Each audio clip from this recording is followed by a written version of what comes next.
Bismillahirrahmanirrahim. Assalamualaikum warahmatullahi wabarakatuh. Wassalatu wassalamu ala rasulillah wa ala alihi Wassalatu wassalamu ala rasulillah wa ala alihi washabihi wa mawalah. Pemirsa Bandung TV, apa kabar semuanya? Mudah-mudahan dalam keadaan sehat walafiat. Embun Pagi kembali hadir di Rabu jam 6.30, insya Allah sampai jam 7.30. Mudah-mudahan apa yang menjadi kegiatan kita hari ini bisa memberikan pencerahan. Kali ini Embun Pagi akan mencoba membawakan sebuah tema yang agak ngeri ya, sebenarnya agak ngeri-ngeri sedap tadi ya. Menyikapi tentang kematian. Silakan kita dimulai aja. Bismillahirrahmanirrahim. Assalamualaikum warahmatullahi wabarakatuh. Ya, pemirsa Bandung TV, syukur pada Allah Subhanahu Wa Taala, dengan rahmatnya kita masih diberi sehat, masih bisa mengikuti acara Embun Pagi Islam Berikan Solusi. Karena banyak WA yang masuk ya tentang menyikapi kematian, karena hampir setiap hari ya, dikit-dikit innalillahi, dikit-dikit innalillahi, teman, sahabat, guru, tetangga, dan yang lainnya. Nah, banyak pertanyaan gimana sikap kita gitu kan ya. Pertama, kata Nabi SAW, al-maut al-mau'izah, kematian adalah pelajaran. Dia memang tidak ngasih nasihat ya, tidak bicara, tidak amanah, dia hanya terkudur kaku, sudah tidak apa-apa lagi. Tapi ada nasihat di situ. Bahwa satu saat, ahbib man syi'ta fa innaka mufariquh. Cintai siapa saja, tapi satu saat dia akan berpisah. Itu nasihat buat kita. Hari ini kita innalillahi wa inna ilaihi raji'un. Nah, besok lusa orang lain mengucapkan lafaz yang sama karena kita yang wafat. Hari ini kita mendoakan, ada yang baca Fatihah, ada Allahumma gfirlahu, Allahumma gfirlaha. Besok lusa orang lain yang mendoakan kita. Nah, hari ini tadi malam saya takziah ya. Besok lusa orang lain datang ke rumah kita untuk takziah. Nah, kemarinnya saya pergi ke Karawang, Kang Agung ya, ke Sandiau Hill, itu pemakaman. Yang antar terbatas itu makam 500 hektar lebih ya. Allah. Jadi Muslim, Hindu, Buddha, Islam tersendiri kompleknya, dengan biaya yang luar biasa cukup mahal ya. Nah, jangan lupa besok lusa kita yang diantar. Itu yang disebut al-maut al-mau'izah.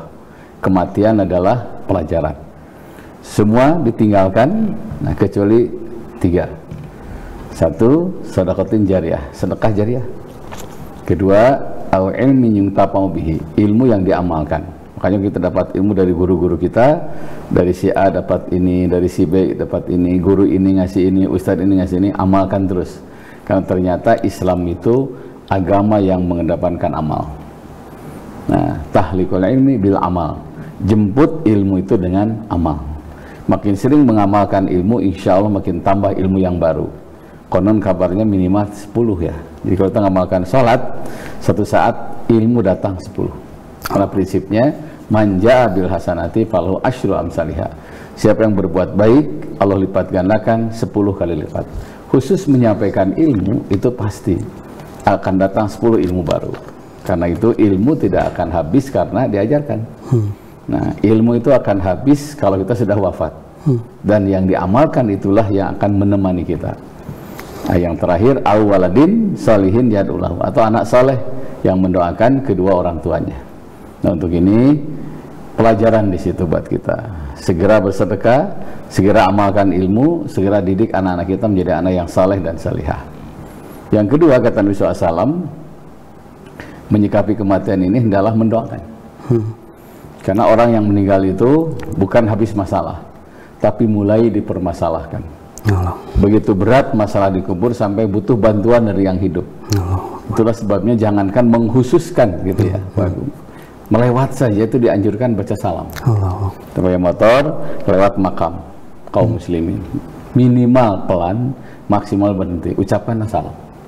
Assalamualaikum ya ahlal kubur, minal mu'minin wal mu'minat.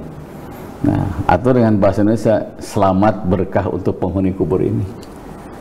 Kemudian anjurkan doa, Allahumma gfir lil mu'minina wal mu'minat wal muslimina wal muslimat al ahya'i minhum wal amwat. Konon kabarnya sebanyak yang didoakan kalikan 10, sebanyak itulah pahala untuk yang mendoakan. Istimewa mendoakan yang sudah wafat. salam minimal. Nah, itu mendoakan. Saat kita mendoakan, kita dapat pahala, almarhum almarhumah akan berkurang azab kuburnya. Ya Allah. Kalau si A dapat 100 dosanya, kita doakan Allahumma gfirlahu warhamhu, atau salam berkuranglah tinggal 80. Yang mendoakan kedua berkurang lagi tinggal 70. Sering banyak didoakan, insya Allah pas hari kiamat bersih dosa-dosanya. Makanya hakul muslim alal muslim, hak muslim dengan muslim itu ada 6. Salah satunya saling mendoakan. Nah, istimewa di saat orang yang sudah wafat. Siapa yang didoakan itu? 2 ya. 1 yang meninggal, kedua yang hidup. Karena kalau sudah ditinggal oleh orang yang dicintai, kalau salah menyikapinya, itu bisa parah itu. Bisa parah itu. Makanya doakan, mungkin kalau anaknya tambah soleh, istrinya tambah sabar, seluruh keluarganya tambah sabar. Karena doa yang bagus itu.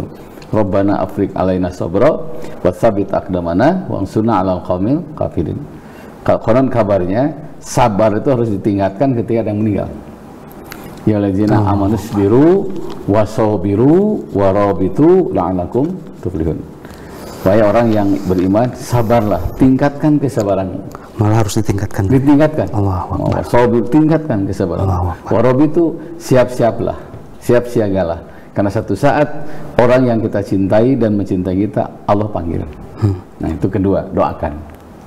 Yang ketiga, jangan lupa ya, ketika ada yang meninggal dunia, hendaklah kita bertakziah. Takziah yang paling bagus adalah mengurangi beban keluarga almarhum almarhumah. Kita siapkan makanan, kita siapkan ala kadarnya, sehingga orang yang datang itu makan dan minum dari dan untuk kita semua. Kirimkan makanan. Saya waktu datang itu duduk aja si ibu ini, saya bilang, ini ngasih makanan siapa? Tetangga kita Pak.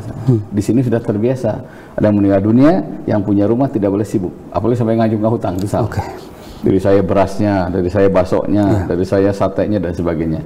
Sehingga ada takziah itu ada makan bukan dari keluarga almarhum, tapi dari kita untuk kita. Gimana kalau yang punya rumah nyiapkan? Kalau mampu nggak ada masalah. Kalau mampu tidak ada masalah. Nah, itu namanya takziah. Takziah itu ikut berduka, saling mendoakan di situ. Yang terakhir, ya, sikapi kematian itu bahwa seluruh yang di dunia ini adalah milik Allah. Suami milik Allah, anak milik Allah, istri milik Allah, harta milik Allah. Satu saat oleh pemiliknya akan diambil. Makanya cintai siapa saja, tapi jangan melebihi cinta kepada Allah. Cinta sama istri biasa saja, cinta sama suami biasa saja, cinta sama anak biasa saja. Karena kalau sudah cinta berlebihan, itu bisa jadi andad. Andad itu apa? Saingan Allah. Oh ya Allah. Banyak orang yang gelap gara-gara pengaruh istri, banyak orang yang gelap gara-gara pengaruh suami, banyak orang yang jatuh gara-gara pengaruh istri, suami dan anak-anaknya. Makanya kata Umar bin Khattab, hati-hati, setan bisa hinggap di istrimu, bisa hinggap di anakmu, bisa hinggap di suamimu. Karena satu riwayat, Sayyidina Umar mau sholat tarawih, ribut anak-anak. Kamu diam. Sudah begini, sudah hei, tetap aja ribut. Sayyidina Umar mengatakan, udah saya mau sholat di rumah sajalah. Kenapa? Ini kayaknya anak-anak setan, katanya, ini nggak mau ikutin. Masuk, pulang, balik lagi. Khalifah kok balik lagi? Waduh, katanya, celaka. Di rumah ketemu setan induknya, katanya. Tanya biasa saja. Cinta istri biasa saja, cinta suami biasa saja, karena semua adalah titipan. Karena titipan, berarti kita harus menjaga. Ibu masih ada suami, jaga dengan baik, karena itu titipan dari Allah.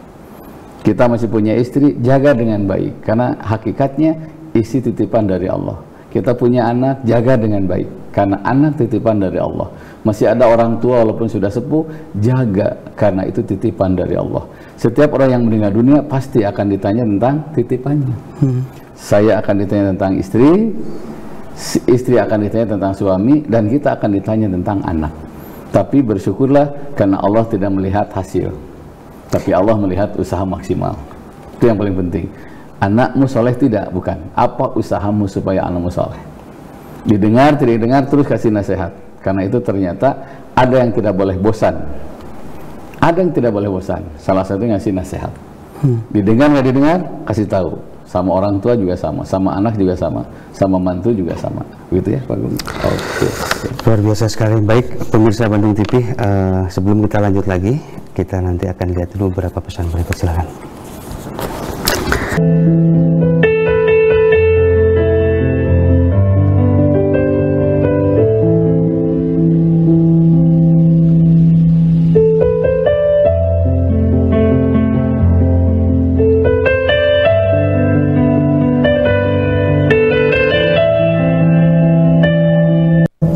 Baik pemirsa Bandung TV, kembali lagi di Embun Pagi setelah memberi solusi.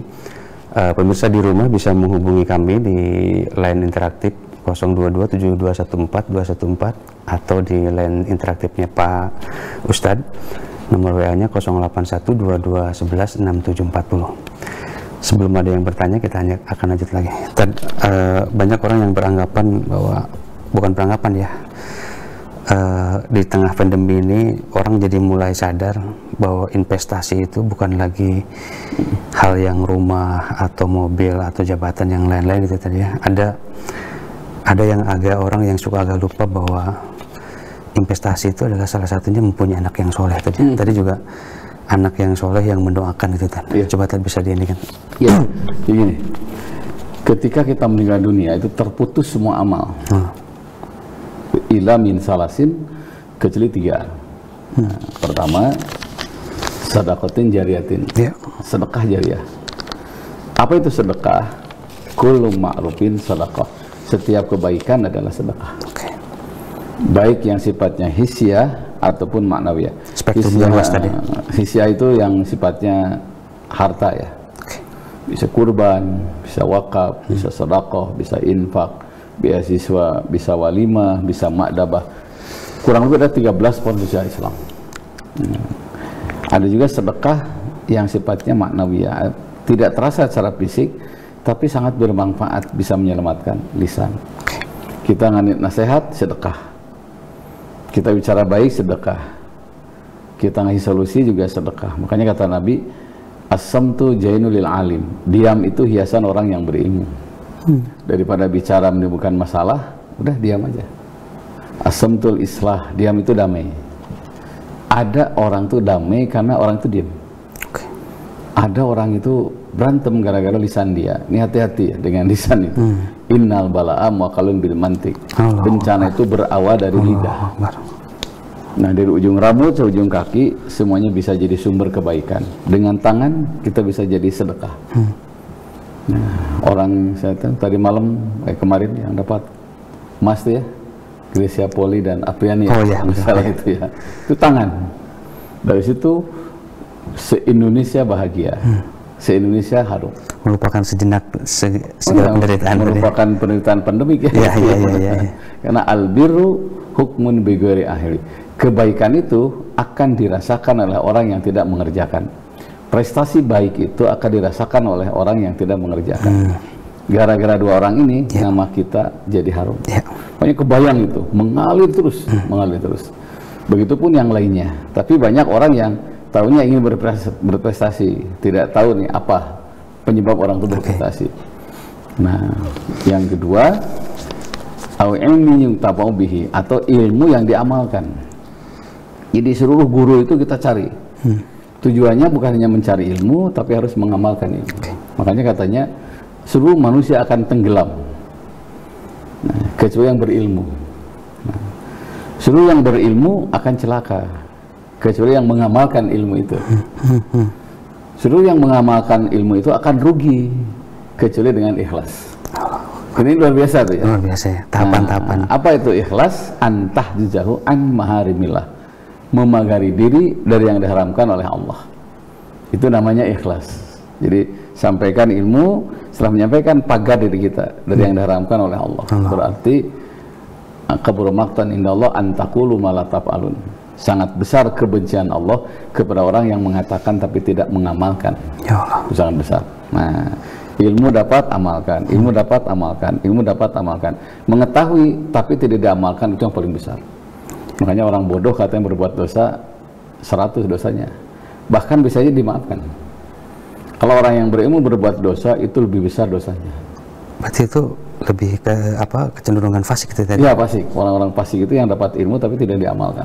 Nah, yang terakhir yang sangat penting, awaladin salihin yad'ulahu, atau anak soleh yang mendoakan. Jadi kita punya anak 5 nih. Nah, sebut saja yang soleh itu cuma 2. Kita wafat, semua nangis. Pasti semua berdoa. Tapi harus tahu nih, yang didengar tuh yang 2, yang soleh itu.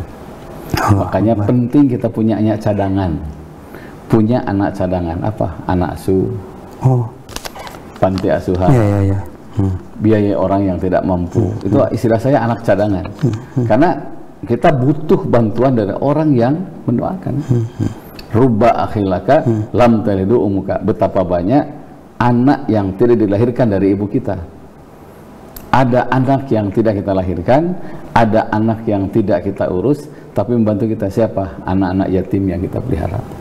Makanya kata Rasul, rumah yang barokah adalah yang ada anak yatimnya. Tapi yatimun mukramun, yang dimuliakan. Ya Allah.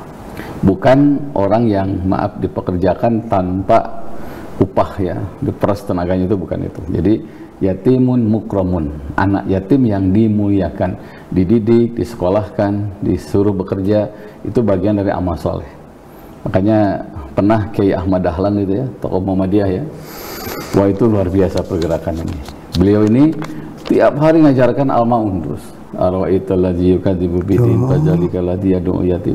Terus saja berhari-hari sampai satu saat santrinya itu protes. Cik sunana malah kiai cenah teh kok ayat ieu we nu diaos teh gitu kan. Protes. Akhirnya kata beliau, sengaja saya ulang-ulang karena di antara kalian belum ada yang punya anak yatim. Allahu Akbar. Makanya saya baru berhenti mengajarkan ini bila di antara kalian di rumahnya ada anak yatim, minimal ngangkat anak yatim walaupun tidak di rumah. Dan pergerakan Muhammadiyah itu lebih banyak ke sosial kan. Kalau tidak ada pergerakan Muhammadiyah, kemungkinan sudah banyak yang miskin masuk Kristen. Banyak orang yang miskin yang murtad. Makanya rumah sakit, sekolah, panti asuhan Muhammadiyah. Inilah salah satu contoh. Makanya ketika kita merasa nih anak kita belum maksimal nih solehnya, kita harus punya anak cadangan. Terlibatlah di panti sosial, terlibatlah di rumah singgah, terlibatlah di beasiswa, terlibatlah di orang-orang yang jadi anak orang tua asuh yang baik. Itu yang akan menolong kita. Makanya penting anak itu soleh. Karena ketika orang itu berdoa, bukan hanya anak kita meninggal nih, sebutlah 500 orang yang doa. Jangan lupa yang didengar hanya yang soleh. Jadi soleh dulu baru berdoa. Iya kana budu wa iya kana stain. Ibadah dulu baru minta. Orang ngomenta koreda selobanya. Ai soleh saeutik. Nah itu jadi besar pasak daripada tihang. Makanya katanya orang yang soleh itu ada istilah Sunda. Saciduh metu sakacap nyata. Gila, bisa jadi gila. Kenapa? Karena orang soleh itu katanya kepanjangan tangan-tangan Allah. Termasuk firasatnya tadi. Termasuk firasat. Ittaqu firasatal mu'min. Hati-hati terhadap firasat orang mukmin. Fa innahu yang duru binurillah, karena dia dibantu oleh cahaya Allah, dan Allah akan menjadi tumpuannya bila soleh. Allah akan memihak pada orang yang soleh. Karena itu bila mencari orang untuk berdoa nggak ada, ustadz nggak ada, DKM nggak ada, tukang adan, udah minta doalah kepada orang yang paling soleh di antara yang hadir. Nah kelihatan, dia ritualnya soleh. Nah gimana sosialnya? Rumah tangannya bagus, ketetanggannya bagus, minta doalah. Karena yang didengar itu adalah orang yang soleh, termasuk anak-anak kita. Makanya orang tua itu bukan hanya maaf menyekolahkan saja, bukan hanya nih motornya, nih mobilnya, tapi bagaimana mendidik supaya anak kita menjadi anak yang saleh dan salihah. Merasa tidak bisa, orang sudah bilang diken-kenken gitu ya. Apa sih? Ke orang lain kan, nitip anakku nih, nitip anakku di pesantren kan. Jadi harus bagi tugas tuh. Dari anak kita ada yang jadi ustadz. Karena sekarang ini Masya Allah sudah 470. Pagi ini ada 3 ustadz yang meninggal ya. Dari Cianjur, dari Bandung, dari Karawang. Kalau ustadz sudah meninggal, siapa yang bimbing kita? Siapa yang ngasih tahu mana yang benar, mana yang salah? Nah, siapa yang ngasih tahu bagaimana cara sholat yang baik? Itu para ustadz. Karena banyak orang yang mengandalkan YouTube tuh nggak cukup ya sekarang ini. Oh ya, betul. Harus ada muwajahah ya, berdialog. Bahkan katanya Syafi'iyah itu ilmu baru terasa manfaat kalau diijazahkan, ada ijab kabul. Nyangakeun ilmuna nampi. Nah, gitu kan, ada ijab kabul. Walaupun ini wilayah ikhtilaf, ada yang tidak seperti itu. Kalau sudah diajarkan, pasti sudah otomatis ijab kabul katanya. Ya, begitu Pak Muda. Sebelum ada yang penelpon, mangga silahkan di 08 di 022 7214 atau di 081 2211 6740. Ini saya masih ada yang mau saya tanyakan. Kan kematian itu sebuah sesuatu yang keniscayaan itu. Bagaimana caranya kita menyikapi kematian itu dalam artian kita ngerasa bersiap dan bahagia dalam tanda kutip, Ustaz. Karena ingat waktu Al-Ghazali kalau nggak salah gitu ya, ketika menghadapi kematian, muridnya tuh panik, dan kemudian Al-Ghazali dengan santainya, kenapa kamu mesti panik katanya? Karena saya sedang menghadap Maha Kuasa, dan dalam artian seorang guru tidak panik atau tidak terlalu cemas berlebihan. Ini gimana kira-kira? Ya gini, kalau orang saleh meninggal dunia itu nggak usah khawatir. Dianya tadi. Dan jangan dikhawatirkan, karena orang saleh itu sudah pasti bahagia di alam barzahnya. Yang dikhawatirkan itu anak cucunya. Anak cucunya. Bisa nggak melanjutkan kebaikannya? Makanya dapat ilmu kasihkan, dapat ilmu kasihkan, dapat ilmu kasihkan. Nanti kita meninggal dunia, kebaikan kita dilanjutkan oleh orang yang mendapat ilmu itu. Makanya berbahagialah seorang guru, berbahagialah seorang kiai yang santrinya ribuan. Karena pasti di antara ribuan itu pasti ada yang melanjutkan kebaikan. Makanya walaupun kita tidak bisa mencium tangannya lagi, kita tidak bisa mendengar suaranya yang lembut lagi, kita tidak akan merasakan depakannya, pelukannya, kita tidak akan melihat wajahnya lagi. Tapi jangan lupa, selama ilmu yang mengalir kepada kita amalkan, itu mengalir terus kepada almarhum. Dan itu pentingnya menyampaikan ilmu. Makanya orang yang kikir adalah kikir ilmu tidak disampaikan. Itu harus terus terang aja. Sampai kata Nabi, orang baik itu, orang berilmu itu mengajar sampai orang yang diajar itu bosan. Ada yang sampai begitu kan, malah muridnya yang bosan, guru nanti. Nah, karena tidak tahu fadilah mendengarkan ilmu. Nah, untuk ini kalau kita ingin tenang kematian, katanya hindari perbuatan dosa. Man taraka dzunub raqa qalbuhu. Siapa yang meninggalkan segala dosa, maka hatinya akan bersih. Nah, ketika hati bersih, sinyal kepada Allah itu kuat. Bahkan tidak sedikit, karena kuatnya kepada Allah, dia tahu akan kematiannya. Ini ada istilah dilalah ya, tanda-tanda kematian. Saya kemarin ngobrol dengan istri almarhum. Gimana Bu? Saya bilang ceritanya. Karena setengah 4 kan, setengah 4 subuh, telepon, tiba-tiba minta, saya bilang tolong ditalkinan, jangan putus baca la ilaha illallah, la ilaha illallah, terus saja. Hanya bagi tugas. Itu istrinya ke telinganya, la ilaha illallah. Anak kedua baca surat Al-Mulku, anak ketiga berzikir, dikeraskan. Karena yang terakhir berfungsi ketika akan wafat adalah telinga. Jangan sampai ada kata-kata yang menyesatkan. Nah, terus saja. Dan Masya Allah, Ustaz katanya, dia mengucapkan la ilaha, kayak ditelan illallah, itu meninggal. Dan itu hanya bisa dilakukan oleh orang-orang yang saleh. Yang kedua, dia bilang gini katanya, Mama jangan sedih ya katanya. Ya enggak tuh Pak, sedih apa katanya, Bapak cepat sembuh gitu kan, tolong dipendekin dulu rambut saya katanya.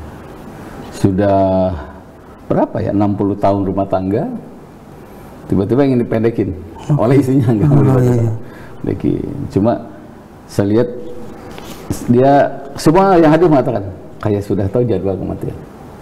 Dan ternyata di penghujung hidupnya banyak amal soleh luar biasa. Kurban, walaupun kondisi begini masih kurban, walaupun kondisi sakit masih sholat, walaupun masih kondisi sakit tidak mau mendengar kecuali tilawah Quran terus seharian itu. Kalau di stop itu langsung bangun, jangan di stop, teruskan. Bapak merasa dihibur dengan alunan Al-Quran. Dan orang yang baik, yang husnul khotimah itu, di penghujung hidupnya dia akan wafat diantar oleh 88 Quran. Man taraka dzunub raqa qalbuh. Siapa yang meninggalkan dosa, maka hatinya akan bersih. Dan dalam Al-Quran, yauma la yanfa'u malun wala banun illa man atallah biqalbin salim. Satu saat harta dan anakmu tidak bisa menolongmu. Ya Allah. Illa man atallah biqalbin salim, kecuali yang berjumpa dengan Allah dengan hati yang bersih.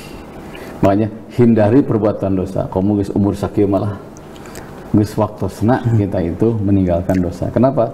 Dikit-dikit innalillahi, dikit-dikit innalillahi, dan banyak yang mendadak. Dan yang ternyata bukan hanya yang tua, yang muda juga. Ya, yang 20, yang 25, yang 26, 27, sampai terakhir yang 45 tahun. Makanya ada yang gaib dalam Islam, di luar jangkauan akal. Salah satunya kematian. Ya. Di mana, dengan cara apa, nah, kapan, itu kan gaib. Dan semua makhluk termasuk Nabi Muhammad juga tidak dikasih tahu. Tidak dikasih tahu, tidak dikasih tahu. Nah, untuk ini Nabi SAW mengajarkan banyak berbuat baik. Nah, tinggal hindari perbuatan dosa, banyak berbuat baik. Istimewa hablum minanas. Karena saya cerita kemarin ya, Nabi Musa sempat ngobrol dengan Jibril ya. Ya. Nah, kata Jibril, Musa sampaikan tuh si fulan akan meninggal dunia. Ya, yang namanya informasi Jibril kan pasti benar kan? Dipanggillah si fulan ini, kau akan meninggal seminggu lagi. Mendengar informasi itu dari mana, katanya, itu pasti hoak katanya gitu kan. Nah, saya masih jago katanya. Dari Jibril, pasti Jibril mau bohong ya. Aja dia keliling kan, bersilaturahmi ke temannya, ke seluruh mereka datang untuk minta maaf. Nah, 1 minggu, 2 minggu, 1 bulan kok belum juga meninggal. Wah, bener ini hoak katanya. Nah, Jibril, Musa kok waduh katanya gitu kan. Katanya aku seminggu lagi meninggal, kok ini udah 1 bulan belum meninggal. Ya, akhirnya Nabi Musa mungkin ke Jibril ya. Dia ini kok si fulan belum meninggal, katanya kau yang mengatakan seminggu lagi meninggal, ini 1 bulan belum meninggal. Akhirnya Jibril yang nanya sama Ijroil kan, petugas cabut nyawa. Akhirnya dapat informasi, Ijroil sudah 3 kali datang ke rumahnya. Tapi setiap datang ke rumahnya, dia tidak ada sedang bersilaturahmi. Allah. Karena itu Allah rubah takdirnya. Dia tidak pantas wafat sekarang, karena dia sedang bersilaturahmi, menyambungkan yang putus, kemudian menyatukan yang sudah lama berpisah. Ya. Itu yang jadi awal turun hadis silaturahmi itu bisa memanjangkan umur dan menambah rezeki. Allahu Akbar. Itu makanya saya datang ke sini ya, karena kalau Ijro'i datang. Gitu Pak Agung ya. Makanya hindari perbuatan dosa, banyak berbuat baik, istimewa hablum minanas. Luar biasa. Kita lanjut ya. Ya, siap. Baik pemirsa, sebelum kita lanjut lagi, kita lihat dulu beberapa pesan berikut ini, silakan.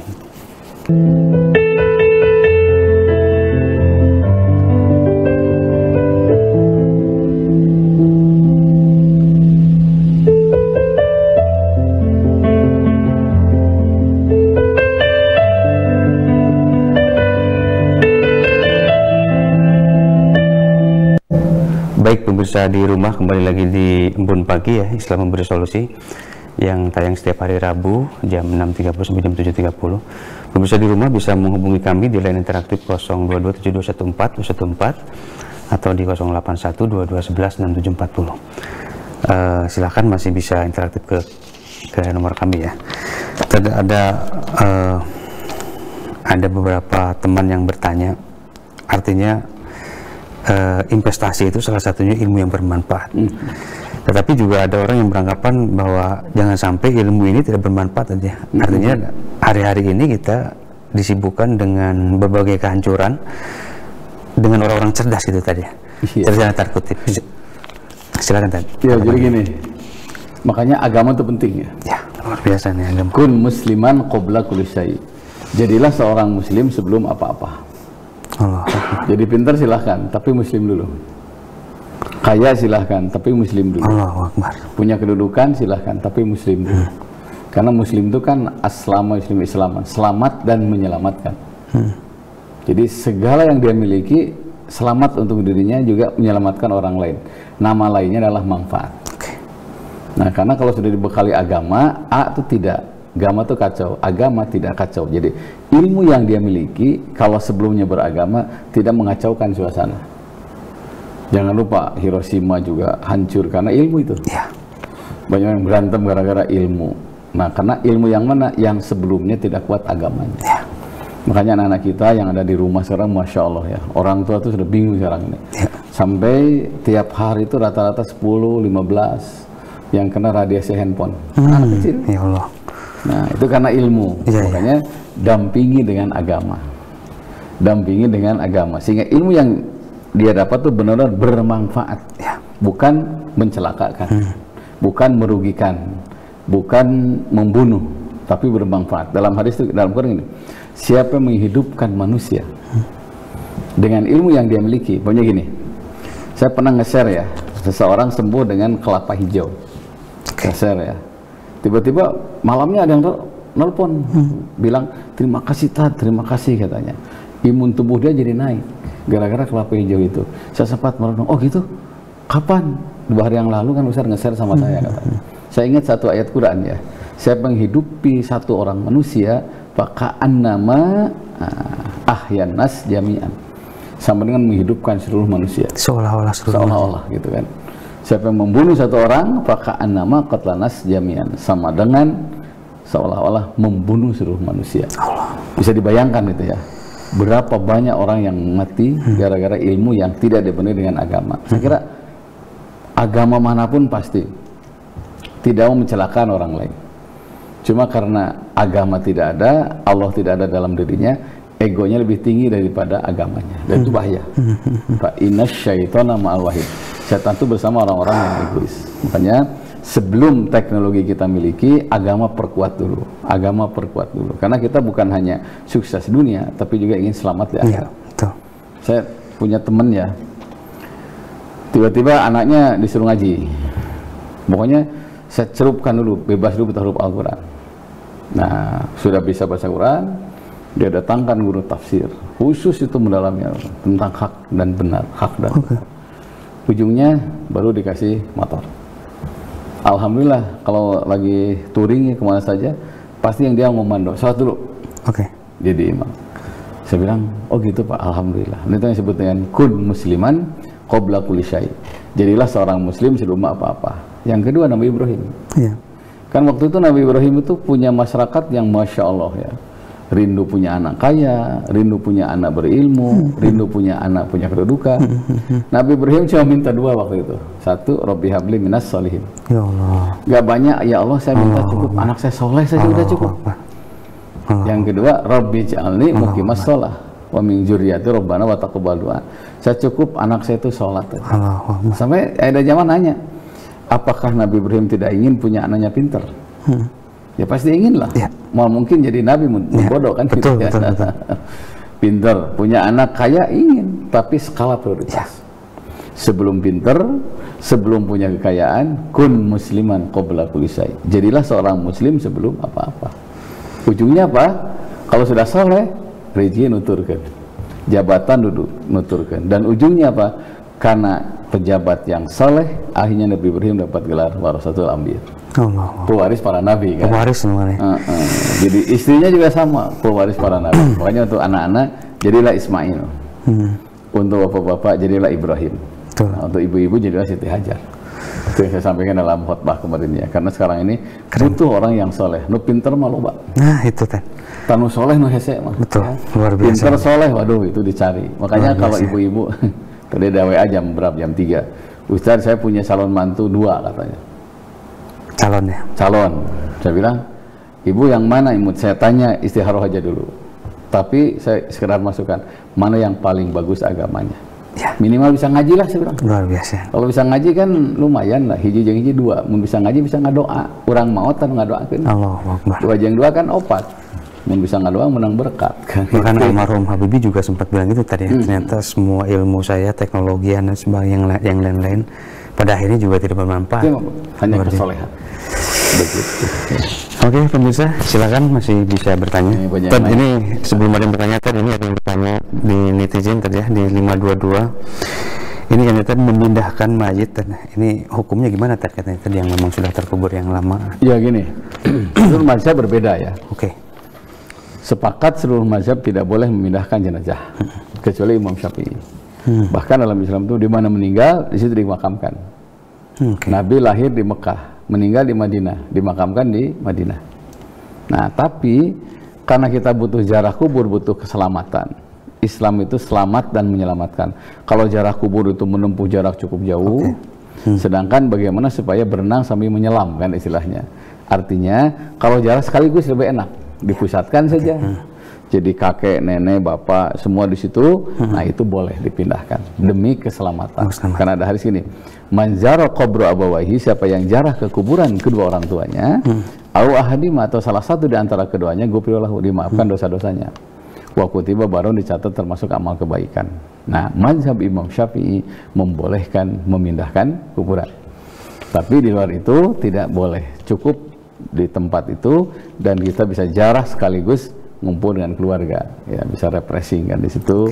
Silaturahmi, ini kakekmu, ini nenekmu, sehingga anak kita tahu, dan itu ternyata bisa apa ya, memotivasi kesolehan. Iya.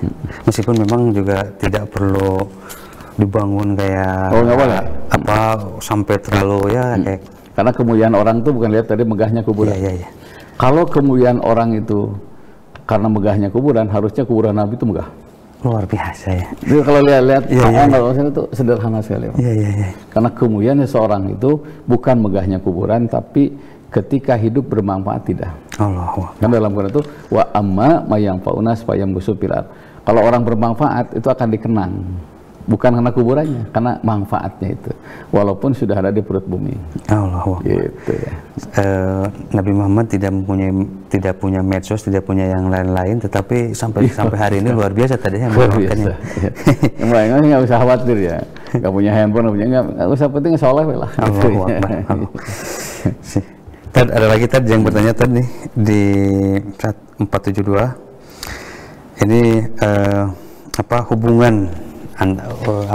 hubungan antara doa dengan tahlil yang lain-lain tadi dengan kematian ini, karena ada yang mempertanyakan, nyampe katanya doa itu sampai ke mayit yang lain-lain. Coba bisa diingatkan.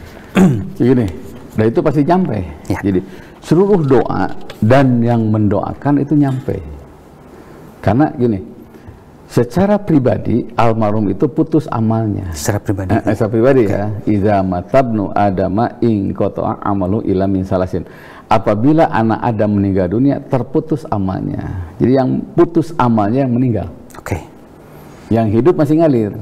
Doanya ngalir, amal solehnya ngalir. Nah, kalau tidak nyampe, apa artinya salat jenazah? Apa artinya ucapan salam kan di situ? Luar biasa. Bahkan dalam kitab Fiqhus Sunnah, Nabi SAW pernah berkurban 3, Bismillah Allahu Akbar, Allahumma hada'ani, ini dariku. Domba kedua, an ahlihi, ini dari keluargaku. Domba ketiga, an umati, ini atas nama umatku. Selesai penyembelihan hewan kurban. Yang dimaksud dengan an ahli itu siapa? Keluargaku yang telah wafat, mereka pun ingin berkurban. Karena itu aku berkurban atas nama almarhum. Boleh. Jadi zikir dan doa itu bisa nyampe minimal untuk keluarga almarhum. Karena kalau tidak ada takziah itu bisa salah menyikapi kematian. Nah, kata Nabi, aksiru min tilawatil Qur'an fi buyutikum.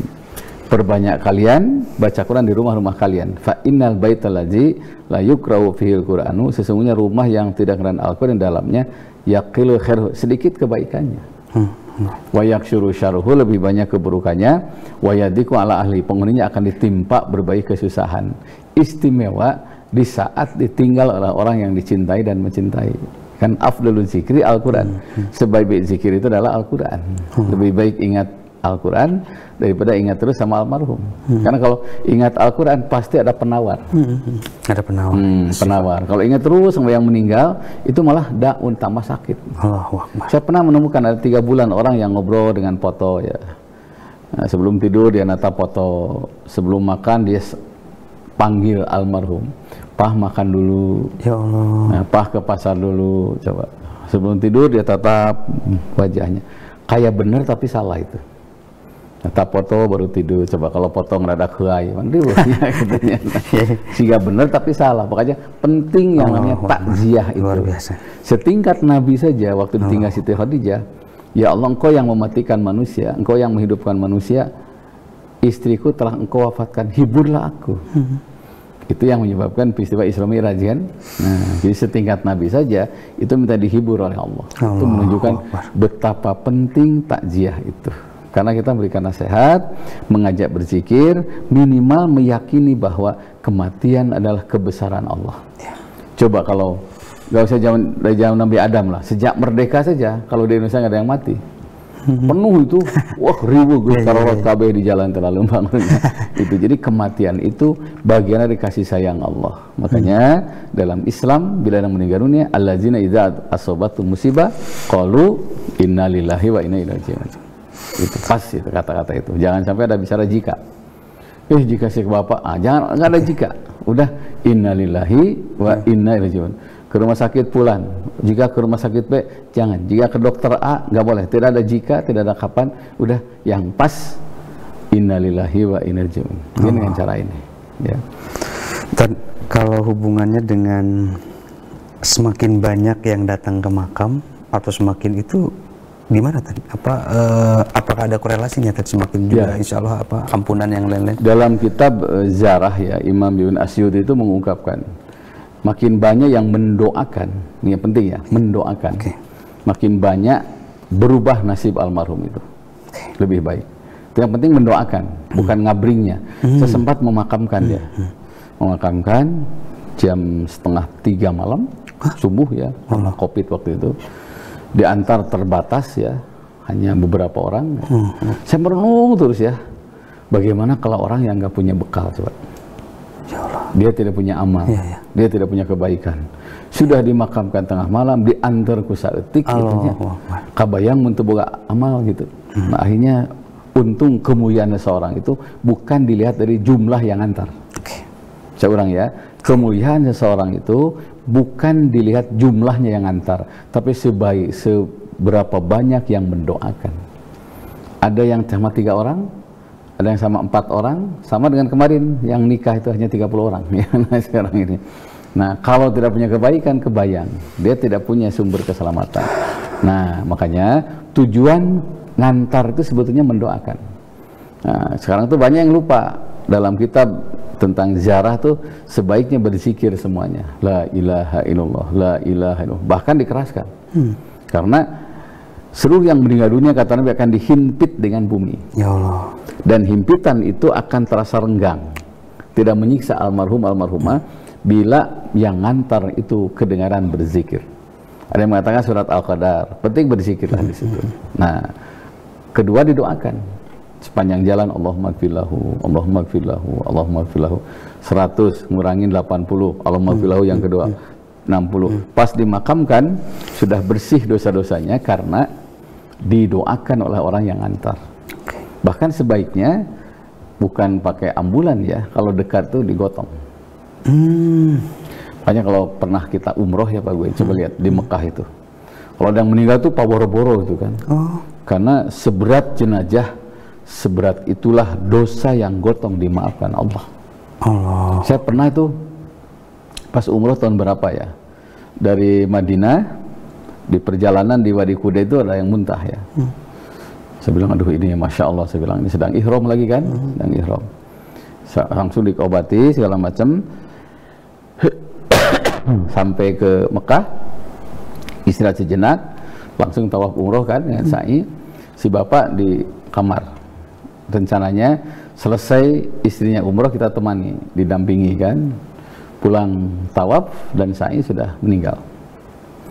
Saya kaget waktu itu ya, dan ini baru pertama kali saya ada yang umroh meninggal kan. Ini gimana caranya? Akhirnya dijemput, saya masuk ke proses pemandian, itu hanya 10 menit lah, udah beres. Langsung dibawa ke haram, jalurnya khusus ya, disolatkan. Waktu itu ada 21 jenazah. Saya tahu nih si A ini di sini jamaah kita itu yang sebelah sini itu. Terus gimana yang gotong? Saya bilang kan, saya berdua kan itu dengan petugas sana. Masya Allah itu begitu diangkat itu pada bor-boro gitu.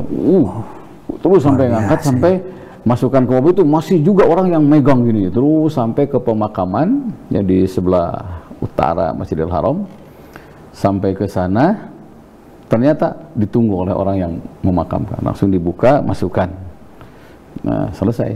Jadi tidak ada yang namanya upacara pemakaman di sana itu. Ketika saya tanya petugasnya, dia sedang menikmati kebaikannya, katanya. Dia sedang menikmati kebaikannya, tinggalkan saja. Karena orang itu akan selamat karena kebaikannya. Cuma semua yang antar tuh mendoakan semuanya. Artinya kan fadilah menggotong mayat juga besar itu. Allahu Akbar. Jadi yang paling bagus itu satu yang talqin. Talqin. Allahu Akbar, la ilaha illallah. Yang kedua yang memandikan. Yang ketiga yang menyolatkan. Yang empat yang gotong.